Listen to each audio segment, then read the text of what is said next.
রায়গঞ্জ পৌরসভার প্রশাসক মণ্ডলীর সদস্য পদে এলেন প্রদীপ কল্যাণী। এই পদে এতদিন এককভাবে ছিলেন সাধন বর্মন। এবারে সাধন বাবুর পাশাপাশি যুগ্মভাবে এই পদে বসানো হলো প্রদীপ কল্যাণীকে। প্রদীপ বাবু বর্তমানে ওয়ার্ড কোঅর্ডিনেটর হিসেবে কাজ করছেন। এবারে তিনি বাড়তি দায়িত্ব পেলেন। জমিতে সার-বীজ এবং কীটনাশক সঠিকভাবে ব্যবহার করতে কাজে লাগানো হচ্ছে ড্রোন। বৃহস্পতিবার গাজলের আহরা এলাকায় কৃষি দপ্তরের উদ্যোগে ড্রোন চালিয়ে উড়ানো হয় জমিতে। উপস্থিত ছিলেন গাজল কৃষি দপ্তরের আধিকারিক এডিএ মাসিদুল রাকিব, সিডিও সাদেক আলী সহ গাজল ব্লক দপ্তরের আধিকারিকেরা। কৃষকরা ড্রোনের মাধ্যমে কম সময়ে অল্প কীটনাশক ব্যবহার করে জমিতে ড্রোনের মাধ্যমে স্প্রে করতে পারবেন। পুলিশ কর্মীদের ওপর গুলিকাণ্ডের ঘটনার তদন্তে বৃহস্পতিবার ঘটনাস্থল পরিদর্শনে এলেন ডিজি রাজীব কুমার।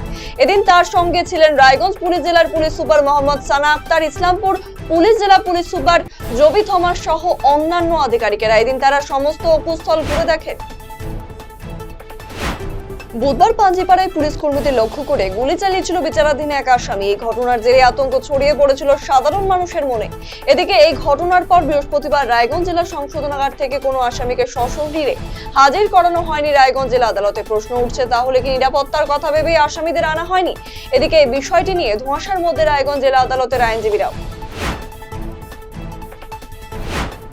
বিপ্লবী ক্ষুদিরাম বসুর ১৩৬তম জন্মজয়ন্তী উপলক্ষে ৮ দিনব্যাপী কালিয়াগঞ্জের ঐতিহ্যবাহী বিপ্লবী ক্ষুদিরাম স্মৃতি সংঘের উদ্যোগে ৫৬তম সাংস্কৃতিক প্রতিযোগিতামূলক অনুষ্ঠানের সূচনা হলো বৃহস্পতিবার বিকেলে।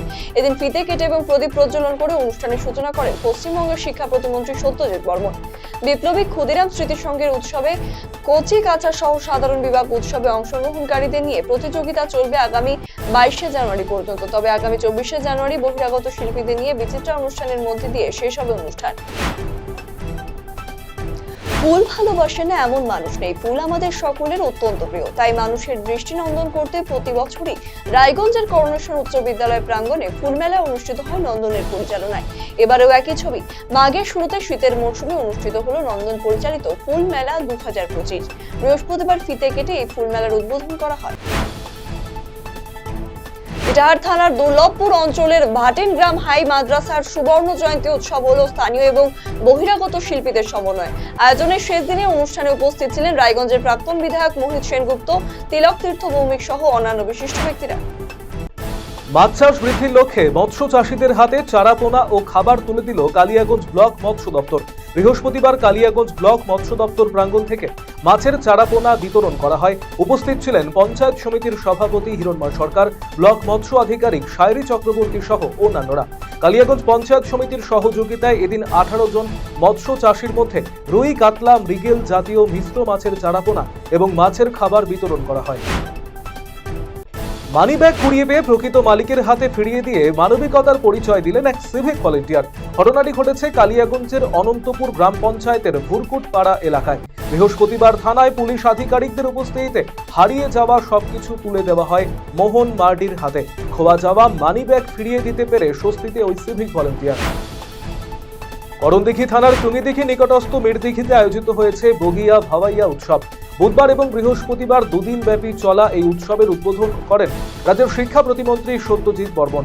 বুধবারে রাজবংশী সমাজের সাংস্কৃতিক অনুষ্ঠানে অংশ নেন খ্যাতনামা শিল্পীরা। রাজবংশী গাভুর সংঘ পরিচালিত এই বগিয়া ভাওয়াইয়া উৎসবের মঞ্চ থেকে রাজবংশী সমাজের গুণী মানুষদের সম্মাননা জানানো হয়। উত্তর দিনাজপুর জেলা প্রাণী সম্পদ বিকাশ বিভাগের উদ্যোগে এবং Uttar Dinajpur people for animals ও রায়গঞ্জ পিপল ফর অ্যানিমালস এর সহায়তায় বৃহস্পতিবার ছটপুরুয়ায় সেন্ট জোসেফ গার্লস হাই স্কুলে উদযাপিত হলো প্রাণী কল্যাণ পক্ষ 2025। সেন্ট জোসেফ গার্লস হাই স্কুলের ছাত্রী এবং পশুপ্রেমী সংগঠনের সদস্য এবং প্রাণী সম্পদ বিকাশ বিভাগের কর্মকর্তাদের নিয়ে একটি বর্ণাঢ্য শোভাযাত্রা দিয়ে শুরু হয় এদিনের অনুষ্ঠান। তারপর স্কুলের মঞ্চে একটি সেমিনারের আয়োজন করা হয়। এই সেমিনারে পশু পাখিদের ওপর হওয়া বিভিন্ন নিষ্ঠুরতা এবং আমাদের সমাজ ও পরিবেশে পশু পাখিদের অবদান নিয়ে আলোচনা করা হয়। বুধবার উত্তর দিনাজপুর জেলার পাঞ্জিপাড়ায় দুষ্কৃতীদের গুলিতে গুলিবিদ্ধ হন পুলিশ কর্মী নীলকান্ত সরকার। তার পরিবার এখন উৎকণ্ঠার মধ্য দিয়ে দিন কাটাচ্ছেন। তার পরিবার জানিয়েছেন, অধিক পরিমাণে পুলিশি নিরাপত্তা থাকলে এই ধরনের ঘটনা ঘটত না। পাশাপাশি পরিবারের লোকজন বলছেন, পুলিশ যেখানে সাধারণ মানুষদের নিরাপত্তা দেয় সেখানে পুলিশকে গুলি করে পালিয়ে যাচ্ছে দুষ্কৃতীরা। তাহলে সাধারণ মানুষ কতটুকু সুরক্ষিত তা নিয়েও প্রশ্ন তুলেছেন পরিবারের লোকেরা। অবিলম্বে দুষ্কৃতীদের ধরে পুলিশ কঠোর সাজার ব্যবস্থা করুক, এটাই চায় পরিবারের লোকেরা। উত্তর দিনাজপুরের পাঞ্জিপাড়া গুলিকাণ্ডে ঘটনাস্থল পরিদর্শনে বৃহস্পতিবার উত্তর দিনাজপুর জেলায় এসেছেন রাজ্য পুলিশের ডিজি রাজীব কুমার।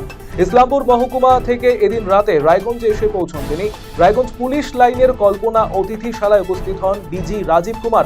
পুলিশ সূত্রের খবর, এদিন এখানেই রাত্রিবাস করবেন ডিজি। সিএবি পরিচালিত এবং উত্তর দিনাজপুর জেলা ক্রীড়া সংস্থার সহযোগিতায় অনূর্ধ্ব-18 আন্তঃজেলা ক্রিকেট টুর্নামেন্ট চলছে রায়গঞ্জ স্টেডিয়ামে। বৃহস্পতিবারের খেলায় অংশগ্রহণ করে হুগলি জেলা দল বনাম উত্তর দিনাজপুর জেলা দল। 2 দিবসীয় খেলায় প্রথমে ব্যাট করছে হুগলি জেলা দল। খেলা ঘিরে টান টান উত্তেজনা ছিল ময়দানে।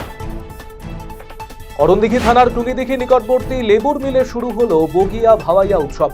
বুধবার এই উৎসবের উদ্বোধনী অনুষ্ঠানে উপস্থিত ছিলেন করণদিঘি বিধানসভার প্রাক্তন বিধায়ক মনোদেব সিংহ, রমেশ সিংহ সহ অন্যান্য বিশিষ্টজনেরা।